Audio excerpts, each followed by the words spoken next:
There were two sons, and one of them basically tells his dad, Dad, I want my inheritance right now, which at the time culturally meant, Dad, I'm going to pretend for the rest of my life that you're already dead, which is, hopefully he didn't do it on Father's Day.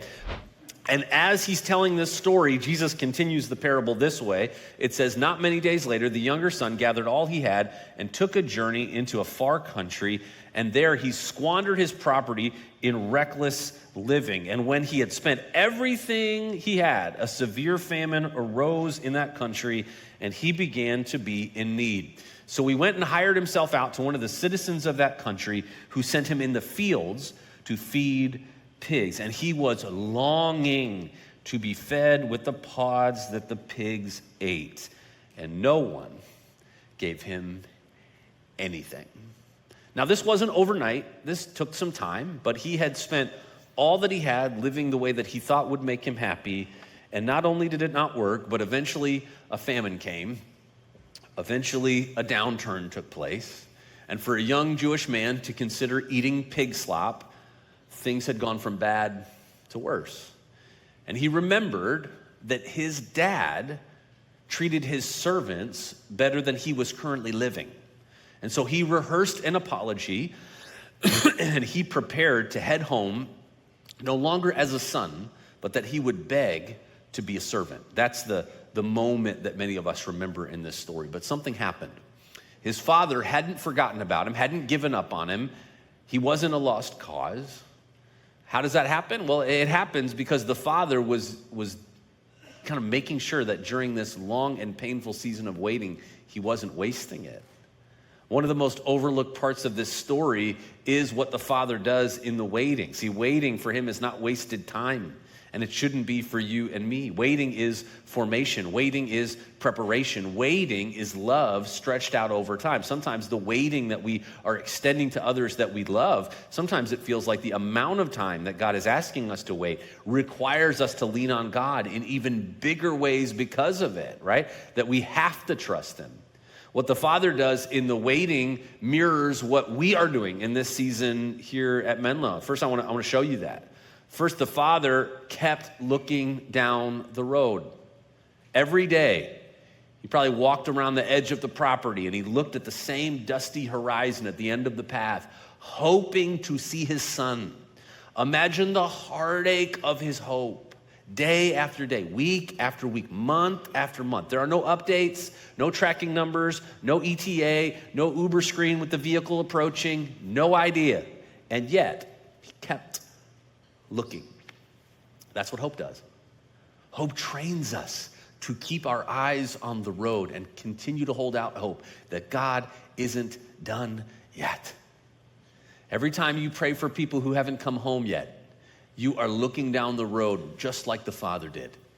You are holding out hope, and with it, that's changing you. It's guarding your heart from the syndrome of the older brother of resentment and resistance and frustration. You are remembering and reminding yourself that when hope is for everyone, the lost come home and the found come alive, including you. We need the mission to continue to change and shape us. The second thing that we see in the story is the father kept the light on, metaphorically at least. At this time, some families in the region, they would light a lamp near the entrance of their property as a way of welcoming strangers and letting people know where they were.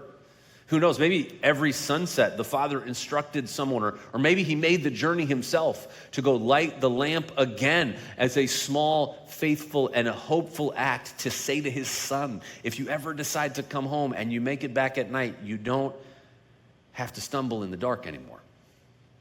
See, this is a part of what we're doing as we create spaces where the lamp can stay on, welcoming lobbies, safe kids environments, intentional hospitality. These are signals to our community, even people who don't come to church, even people who are not followers of Jesus, to know that they are welcome here. Years ago, there was an ad campaign. Let me see if you remember it. It was about a motel, and it was a very famous ad campaign. And it went like this: I'm Tom Bodette, and that impression was pretty spot on, right? Yeah. Actually, that's my normal accent. I speak like this on purpose for you. I'll leave the light on for you. That heartbeat to always make room for the stranger. He got that idea from the heart of Jesus, who is always welcoming the hopeless home. He never stops. He never gives up. We see it with the Father too. The third thing that we see is the Father kept the calf ready. Now this one, if you're not a church person, if you're not in this text very often, might seem extra strange, and it's easy if you are to breeze past it, but don't let your familiarity with the story or the weirdness blind you to the amazing picture of prepared kindness that we see in the person of the Father in this story. Just as the Son was breaking into his rehearsed apology, the Father interrupts him. He doesn't even let him continue to keep going. The Father's run down the path that he's been looking down day after day after day, and he hugs and puts his arms around his smelly, pig slop-soaked Son.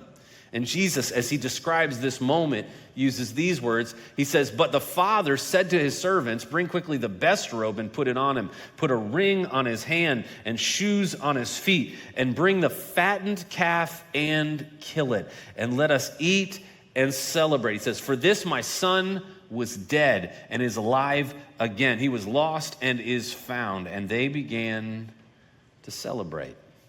I mean, what an amazing snapshot. What an incredible picture. His Father isn't welcoming a new servant for the first time. He's welcoming his son home for the first time in a long time. He's giving him possessions that communicate that he is a son. It's status. It's not just a servant. And then he takes the calf, which would have been prepared for holidays and celebrations, and has the calf killed to celebrate. Now, at this time and in this culture, they didn't even eat meat every day. So not just having meat, but having the fattened calf, this was a big deal. Think about this. This was not a casual preparation. He didn't send somebody out to grab leftovers. He didn't look for takeout. They had been preparing for this eventual feast. A calf like this, in a culture like this, had been pre-selected, and it experienced up to a year of intentional preparation for a moment just like this. A fattened calf wasn't something you grabbed the night that your son walked back up the driveway. It took 6 months of feeding, protecting, and preparing. Which means, listen to this, the Father didn't start preparing when his son returned. He started preparing while his son was still gone. The Father was preparing for his son's return while his son was still a long way off. While the son was wasting his inheritance, the Father was feeding the calf. While the son was losing everything, the Father was investing in the upcoming celebration of his return. In other words, the Father turned waiting into preparing. Hope shaped every small, faithful choice he made. And we live in a culture that needs followers of Jesus to let hope shape the decisions we are making. That's our invitation. We don't know exactly when people will come home to God. We don't know exactly what the breakthrough is that's going to provide people a viewpoint to think, you know what, God's worth my time. I need to reconsider what it would look like to align my life and my eternity with him. But we can prepare now. We can pray now. We can give now. We can build now. Because when hope is for everyone, the lost really do come home and the found really do come alive. There's something in it for all of us. That's why we're preparing rooms for kids that we haven't met yet. Spaces for students who aren't here yet. Campus upgrades for people who will walk in 6 months, in a year, in 5 years. Think about this. People were doing this 150 years ago at Menlo. That's why we're here. This is us getting ready for the people coming down our road. And lastly, the Father kept loving both sons.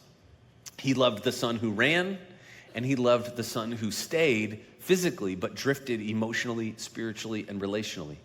His heart had room for the rebellious and the resentful. And that's such good news for us. Remember the story, there's a party going on at the house, and the older brother, he wouldn't even go in. The same loving father desperately wanted his boys to be together. And so in this moment, he goes out to his older son who's in the field, frustrated, and he says this. Says, "Son, you are always with me. All that is mine is yours," which, just as a side note, this is a legal statement. When the younger brother said, "Give me my inheritance," what that meant is everything that the dad had left was going to go to the older son. And I'm wondering if when the father says this in the parable, the older son's like, "Yeah, that's why I'm annoyed that you're using my stuff to fund that party for my useless younger brother." He's on the outside looking in, But the father says, it was fitting to celebrate and be glad, for this your brother was dead and is alive. He was lost and is found. What a contrast.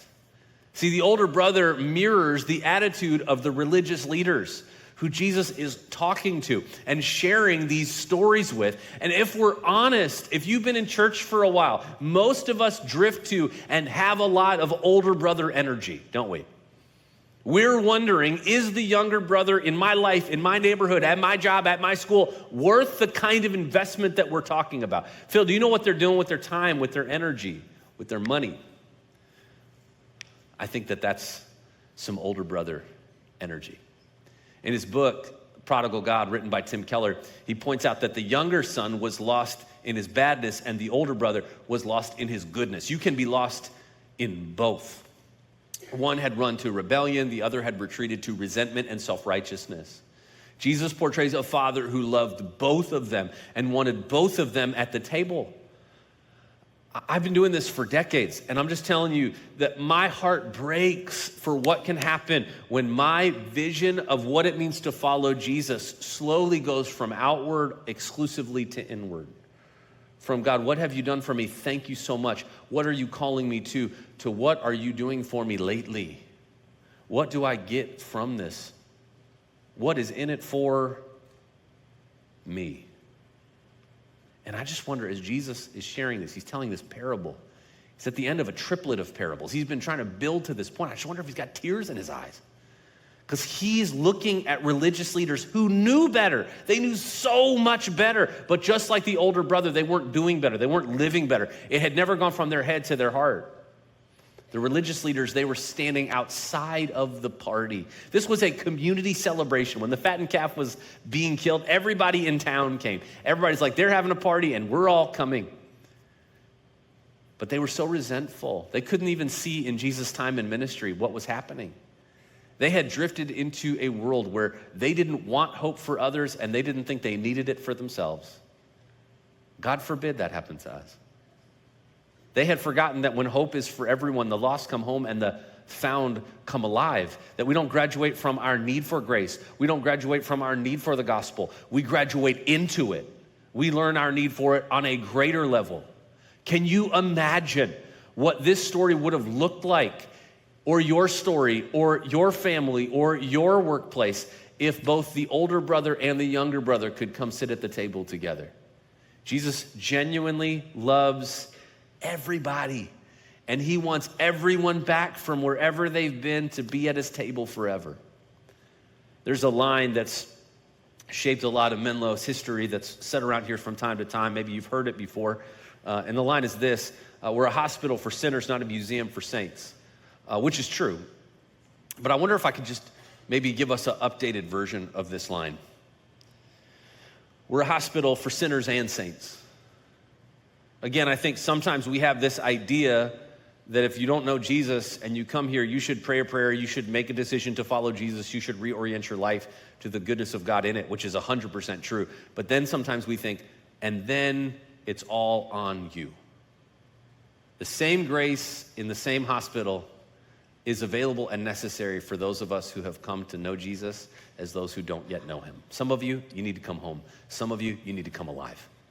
And we need the same grace today as we've always needed it. See, at Menlo Church, we are becoming a home for the wanderer and the weary, the rebellious and the resentful, the hurting and the searching.